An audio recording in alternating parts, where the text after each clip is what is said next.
경찰과 공수처가 오는 15일 윤석열 대통령 체포영장을 집행할 거라는 계획이 일부 언론에 유출되면서 영장 집행 계획을 전면 재검토하는 것으로 알려졌습니다. 이런 가운데 오늘 오후 헌법재판소에서 윤석열 대통령에 대한 탄핵 심판 첫 번째 변론기일이 열렸습니다. 윤석열 대통령은 신변 안전을 이유로 첫 변론기일에 참석하지 않았습니다. 국회 탄핵소추단 위원인 천하람 개혁신당 원내대표와 관련 얘기 자세히 해보겠습니다. 의원님 어서 오십시오. 네, 안녕하십니까. 윤석열 대통령 체포영장 집행을 두고 약간 알력 같은 게 경찰 공수처 안에서도 나오는 것 같고 지금 말들이 많은데 일단 정진석 비서실장은 오늘 오전에 대국민 호소문이라는 걸 발표했는데 대통령 꼭 그렇게 수갑 채워서 잡아가야 되냐, 좀 달리 좀 생각을 하라, 그렇게 얘기를 하면서 제3장소에서 조사를 받든지 그런 것도 좀 검토를 해보겠다 얘기를 하던데, 근데 또 그거 대국민 호소문 나오고 바로 윤석열 대통령 변호인은 우리랑 논의하고 한 거 아니다, 이렇게 얘기를 하는데 이거 어떻게 봐야 되는 걸까요? 지금 난장판인 거죠. 그러니까 아마 정진석 비서실장 입장에서는 체포의 명분을 조금이라도 떨어뜨리기 위해서 이제 나가서 조사를 받겠다 대신에 이제 청사는 아니고 제3의 장소에서 받겠다라는 일종의 체포영장 연기 작전을 펼친 겁니다. 그런데 변호인들이 이거 우리랑 상의된 바 없다 그러면 손발이 아예 안 맞는 거죠. 네. 저는 굳이 따지면 전략적으로는 정진석 실장처럼 하는 게 맞다고 생각합니다. 왜냐하면 체포영장이라는 거는 말 그대로 수사기관에서 이제 출석 요구를 했는데 계속해서 거부했기 때문에 발부된 건 아니겠습니까? 네. 그러면 출석을 하겠다라고 하면은 체포의 필요성이 줄어드는 것은 맞거든요. 그래서 정진석 비서실장이 나름대로 저는 좋은 타이밍에 좋은 전략을 던졌는데 이게 손발이 전혀 안 맞았던 것이고 변호인들은 아니다 이래버리니까 경찰이 됐든 아니면 법원이 됐든 이 체포를 안 할 이유가 없는데? 라고 다시 돌아가는 것이죠. 그리고 하나만 더 얘기하면은 정진석 실장님처럼 대통령을 그렇게까지 이렇게 해서 잡아가야 되냐, 수갑 채워가지고 이거 국격의 문제 아니냐. 좋습니다. 다른 어떤 범죄였다면 저는 그 말에 일정 부분 동의합니다. 그런데 쿠데타 일으키고 내란을 저지른 이상 이거는 잡아가는 게 민주주의의 회복력을 보여주는 거고 국격을 보여주는 겁니다. 안 잡아가는 게 문제인 겁니다. 그래서 아니 대통령이 수갑 차서 체포당하기 싫었으면은 위헌적인 비상계엄을 하지 말았어야죠. 자기가 우리가 어쩔 수 없는 어떻게든 이거는 처벌할 수밖에 없는 정말 최악의 범죄를 저질러 놓고 이거 우리 체면을 봐서 꼭 잡아가야 되냐? 무슨 말도 안 되는 소리입니까 이게? 일단 정진석 실장 호소문은 이제 일종의 지연 작전에 다목적 포석이 있다고 보시는 것 같은데 공수처랑 경찰 그리고 경호처가 지금 3자 회동을 오전에 하고 있다 이런 보도도 있고 그다음에 하여간 여러 가지 말이 나오는데 어쨌든 그러면은 정진석 실장이 뭔가 던진 게 먹히고는 있는 거 아닌가요? 아니요. 저는 그렇게 생각되진 않습니다. 그런가요? 왜 그러냐면 저는 오히려 경호처가 약간 협의에 응하려고 하고 영장 집행에 어쨌든 조금 더 온화한 자세를 취하니까 정진석 비서실장이 마음이 급해졌던 거 아닌가 하는 생각도 합니다. 왜 그러냐면 경호처가 철통 경계 그리고 철통 방어를 해준다고 생각하면 이런 호소문 굳이 안 내도 됩니다. 어차피 경호처가 막아줄 거니까. 니들 들어오든 말든 들어와 이렇게 하는 거죠. 그런데 지금 경호처도 나름 언론 인터뷰를 통해서 알려졌지만 일선에 있는 실무 경호관들의 피로도 정신적 스트레스가 거의 극에 달했습니다. 그러다 보니까 경호처 입장에서도 일정 부분 협의에 응할 수밖에 없는 상황이 됐고 그것을 본 정진석 실장이 이러다가 경호처가 완벽하게 막아주지 않는 상황이라면은 체포영장 집행 시기라도 일단 좀 늦추고 뭔가 대책을 찾아봐야겠다라고 해서 이런 호소문을 발표한 거 아닌가 저는 그렇게 이해가 됩니다. 윤건영 민주당 의원 문재인 정부에서 청와대 국정상황실장 지냈으니까는 지금 경호처에 있는 사람들도 잘 알고 있을 텐데 윤건영 의원이 윤석열 대통령이 경호처 간부들 모아놓고 총은 못 쓰더라도 나 체포하려고 하면 칼은 들고 막아라 무조건 막아라 이렇게 지시를 했다고 어제 주장을 하던데 그랬을까요? 근데 지금의 윤석열의 정신 상태라면은 저는 그랬을 것 같습니다. 이것도 물론 제 추측입니다만은 그러니까 지금 이분들은 뭐냐 하면 네. 옛날 프랑스식의 지미국 국가다라는 생각을 가지고 있습니다. 윤상현 의원도 그런 얘기 했었죠. 뭐 윤석열 대통령이 무너지면 우리 뭐 자유민주주의 체계가 무너진다라는 식으로. 그러니까 무슨 얘기냐면 지금 윤석열 대통령과 그를 지키는 아주 소수의 사람들은 저 그 무도한 반국가 세력, 네. 저 어떤 뭐랄까 간첩, 중국, 북한과 이렇게 연루된 네. 더불어민주당을 중심으로 하는 이 반국가 세력이 자유민주주의를 지키려고 하는 나를 어떻게든 끌어내리려고 지금 이렇게 하고 있다. 내가 무너지면 자유민주주의 체계가 무너진다. 그러면 무슨 얘기냐면 무슨 수를 써서라도 네. 나를 지켜야 된다. 윤석열이 무너지면 안 된다라는 생각을 윤석열 본인과 주변에 있는 소수의 사람들이 하고 있는 것 같아요. 윤석열 대통령 스스로도 그런 생각을 할까요? 내가 무너지면 자유민주주의가 같이 무너지는 거다? 그것이 본인이 정말 그렇게 믿는 것이든 아니면 어떤 극렬 지지층을 결집시키기 위한 것이든 네. 지난번에 그 시위대에게 줬던 본인이 서명한 네. 편지도 있지 않습니까? 그런 내용들을 보더라도 결국 이게 마치 본인이 이 체계의 수호자인 것처럼 생각하고 있고 그러한 자기만의 세계, 뭐 이걸 뭐 따지면 망상이라고 해야 되겠죠. 지금 실제 외부 세상에서는 우리가 이런 탄핵 절차라든지 여러 형사처벌 절차를 통해서 자유민주주의 헌법 질서를 복구하려는 노력을 하고 있는데 본인 혼자만 자기만의 세계에서는 그것이 반국가 세력들의 준동이라고 보고 있는 것이죠. 저는 그렇게 본인이 일정 부분 믿고 있다고 생각합니다. 그렇게 믿어야만 또 견딜 수 있는 것도 있을 거고요. 그 박종준 경호처장이 사임하고 이제 김성훈 차장이 이제 실질적으로 경호처를 지휘를 하고 있는데 이 사람에 대한 뭐 폭로 같은 게 지금 계속 뭐 많이 나오고 있습니다. 뭐 개 의상을 김건희 여사한테 선물을 했다는 등 뭐 누구 생일인지 모르겠는데 경호처 직원들한테 뭐 장기 자랑을 하라고 했다는 등. 근데 이런 거 나오는 것 자체가 이미 그 배에 물이 새고 있다는 거 아닌가요? 맞습니다. 경호처 직원들이 네.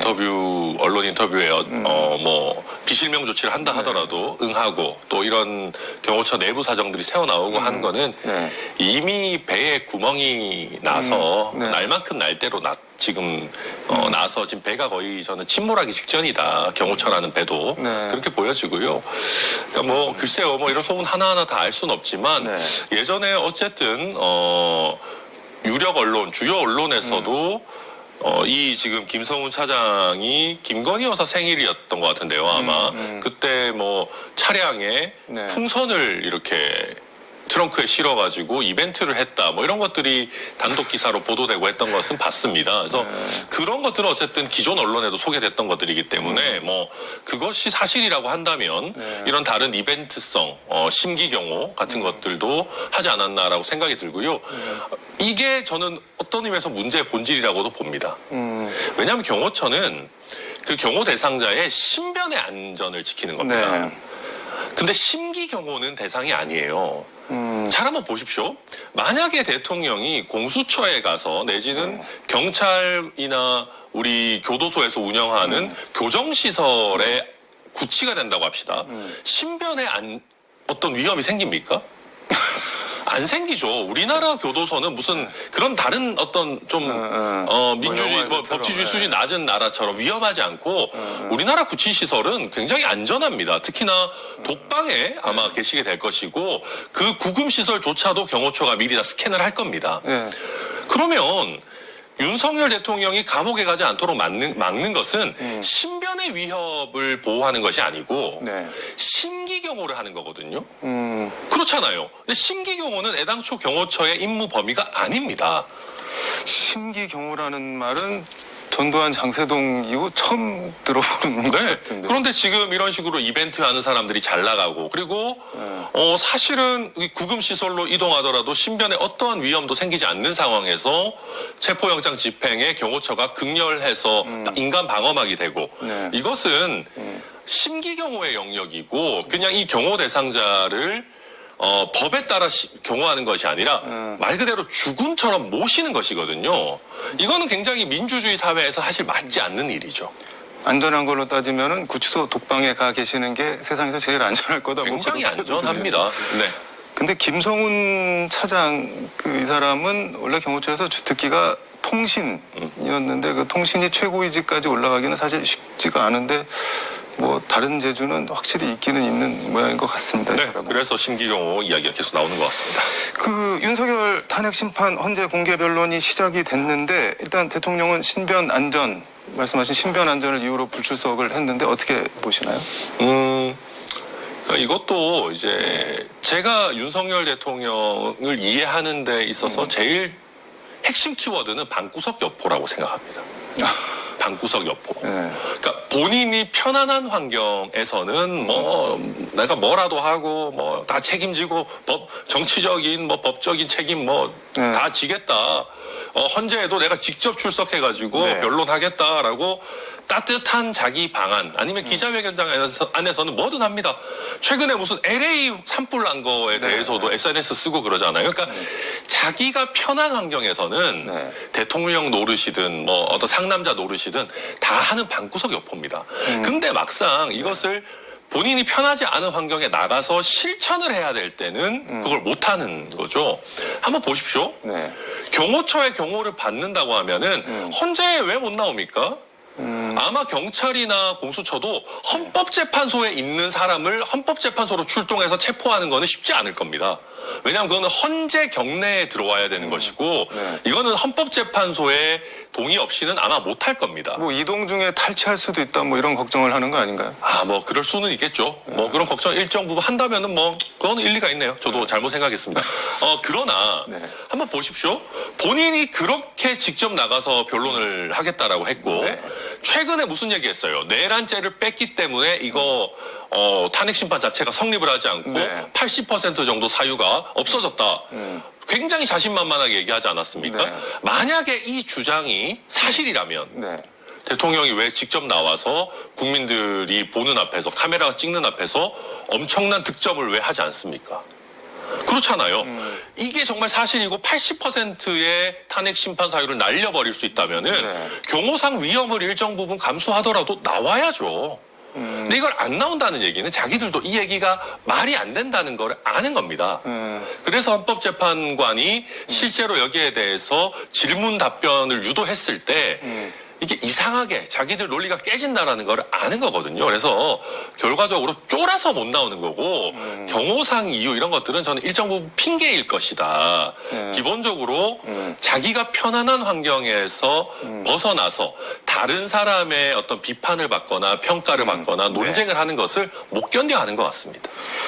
나가서 깨지느니 그냥 뭐 조금 비판을 받더라도 그냥 관저에 있겠다 뭐 그런 결정이라는 것 같은데. 네, 그렇습니다. 근데 어제 또 뭐 정계선 새로 임명된 재판관에 대해서 기피 신청을 했는데 저 사람한테 탄핵 심판 못 받겠다, 뭐 공정한 심판 기대하기 어렵다 이렇게 기피 신청을 했는데 그리고 뭐 이것만 신청한 게 아니라 변론 개시 자체 그리고 증거 체부 결정, 변론 기일 일괄 지정 다 이의 신청서를 냈는데 이건 뭘 하자는 걸까요? 그러면은 이건 그냥 지연 전술 같은 것이고 그다음에 사실 지연이 되지도 않습니다. 왜냐하면 헌법재판소에서는 이미 재판관 회의를 통해서 전원의 어떤 합의 형태로 절차들을 많이들 진행하기 때문에 이걸로 지연이 되지는 않는데요. 지연 전략이라고 본인들 생각하는 것 플러스 탄핵 불복 빌드업입니다. 본인들이 봤을 때는 탄핵 절차가 공정하게 이루어지지 않았다. 우리가 요청하는 사항들이 지켜지지 않았고 우리가 봤을 때 이 재판관은 자격이 없다라고 해서 제가 제일 염려하는 건 그겁니다. 탄핵 인용 결정이 나왔을 때 지지층들에게 이거 봐라. 절차가 불공정했다라고 이야기하면서 탄핵 불복을 유도하면서 지지층을 결집하려고 하는 저는 그런 시도 빌드업이 이미 개시되고 있다. 이렇게 되면 정말 헌재 결정에 대해서 불복을 할 수가 있나요? 없습니다. 그러니까 법률적으로는 없는데 그냥 쉽게 얘기하면 그냥 여론에서 이 탄핵 심판을 불복하도록 선동하겠다라는 겁니다. 아니 나라를 그렇게까지 두 쪽을 낼 거라고 보시는 건가요? 지금 이 사람들은 나라 생각은 안중에도 없습니다. 윤석열은 나라 걱정 아예 안 합니다. 제가 아까도 말씀드렸잖아요. 윤석열의 망상 속에서는 본인이 곧 나라고 본인이 곧 자유민주주의 체계고 나를 무너뜨리는 세력은 반국가 세력인 겁니다. 그러니까 반국가 세력과 한패가 된 헌법재판소도 똑같이 인정할 수 없는 사람들이 돼버리는 거고, 그러면 나를 따라오는 사람들만 어떻게 보면 제대로 된 체계를 따르는 사람이다. 나머지는 다 반국가 세력에 선동된 우매한 국민들이다. 이렇게 보는 거예요. 그러니까 나라 생각했으면 애초에 비상계엄 했겠습니까? 그러니까 정상적이지 않은 사고 속에서 내 말을 믿고 내 체계를 따라가는 사람들만 제대로 된 국민이다. 그 생각이 저는 이미 깊게 박혀 있다라고 보여집니다. 아니 근데 정계선 재판관 이분은 그 판사 시절에 그 국정농단 수사 MB 기소한 거 다스는 MB 거 대하고 징역 15년 선고를 했는데, 그때 당시 검찰에서 재판부 현명한 판단에 뭐 박수를 보낸다는데, 지금은 뭐 저 사람한테 재판 못 받겠다 이러고 있는 거 보니까 참 뭐랄까, 그 기존의 더불어민주당을 비판했던 것을 고스란히 똑같이 하고 있거든요.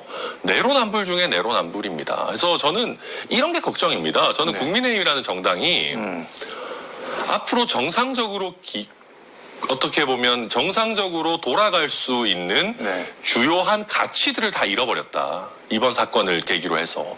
본인들이 맨날 얘기하는 게 보수라는 것은 헌법 질서를 지키는 것이다 라고 했는데, 위헌 비상계엄 하면서 헌법 질서 다 무너뜨리고 헌법재판에 대한 권위 다 떨어뜨리고 맨날 사법부 존중, 법과 질서 얘기했는데 지금 다 그 거꾸로 하고 있지 않습니까? 저는 이 사태의 후유증이라고 하는 것이 국민의힘 입장에서도 굉장히 심각할 것이고, 최대한 빨리 그래서 윤석열을 손절을 해야 되는데 지지층의 눈이 멀어서 그걸 못하고 있으니까 이미 저는 망하는 길로 많이 들어섰다 생각합니다. 시간이 다 돼서 요거 하나만 좀 여쭤보겠습니다. 윤석열 대통령이 본인 페이스북에 미국 LA 대형 산불 너무나 안타깝다. 미국 국민 여러분께 위로의 마음을 전한다. 도움이 필요하다면 정부 차원에서 지원을 하고 우리 교민 피해를 막대도 최선을 다해 주시길 당부드린다. 워딩만 놓고 보면은 대통령의 워딩인데 이거 어떻게 보셨나요? 말 자체는 맞는 말인데요. 지금 미국 국민들에게 위로의 마음을 전하기 전에 대한민국 국민들을 위로해야 될 거 아닙니까? 대한민국 국민들한테는 제대로 된 사과도 없고 책임지는 자세도 없고 심지어는 역대 대통령 중에 처음으로 영장 집행에 거부하는 정말 우리나라 사법 질서를 통째로 뒤흔드는 터무니없는 폭거를 저지르고 있으면서 지금 무슨 미국 국민 위로하는 게 우선입니까? 아니잖아요. 대한민국 국민부터 좀 위로해 주십시오. 그리고 이게 제가 계속 봤을 때 이게 제가 방구석에서는 자기만의 망상에 빠져 있다니까요, 이게. 헌법재판도 이겨서 내가 돌아올 수 있고, 이렇게 되면 다시 내가 대통령으로 역할을 할 수 있고, 요즘 또 지지율도 좀 올라가는 추세 같아 보이니까, 곧 다시 내가 트럼프와 외교를 하게 될 거니까 미리부터 이렇게 좀 미국 국민 위로 메시지, 산불에 대한 위로 메시지도 내야겠다. 혼자 그런 생각하고 있을 겁니다. 아니 어떻게 하면 그런 생각을... 그러니까 이게 지금 현실 세계와 단절되어 있어요. 제가 봐도. 그래서 본인을 응원하는 유튜브만 계속 틀어놓고 보고 계실 겁니다. TV 안 볼 겁니다. 그래서 저희 개혁신당의 이준석 의원도 오죽하면 윤석열 대통령 관저 근처에 공중파 방송을 틀어주는 확성기를 설치해야 될 지경이다. 그럴 정도로 지금 현실 세계와 완전히 단절되어 있고 부정선거 음모론, 윤석열 지키기 하고 있는 유튜브만 지금 계속 보고 계신 거다. 그렇게 평가합니다. 이준석 의원도 탄핵기가 망상에 빠졌다고 그러는데 진짜 그렇게 보시는 거네요. 저도 그렇게 생각합니다. 그러니까 어떻게 해야 되는 건가요? 그래서 빨리 탄핵 절차를 마무리해서 그렇지 않다라는 것을 헌법재판소의 탄핵 결정문으로 보여줘야 되지 않겠습니까? 알겠습니다. 오늘 말씀은 여기까지 듣도록 하겠습니다. 고맙습니다. 네, 감사합니다. 표풍 부종조, 취우 부종일, 노자 도덕경에 나오는 말입니다. 사나운 바람도 아침 한나절을 넘기지 못하고 마구 쏟아지는 폭우도 하루 종일 내리진 못한다는 뜻입니다. 아무리 강대한 자연도 때가 되면 멈추고 그치는 게 자연의 순리입니다. 윤석열 대통령이 버티기와 지연 전술로 무엇을 얻으려 하는지는 모르겠으나 언제까지 그럴 수는 없을 것 같은데 순리대로 갔으면 하는 바람입니다. 지금까지 서울광역방송센터에서 천하람 개혁신당 의원과 함께 전해드렸습니다.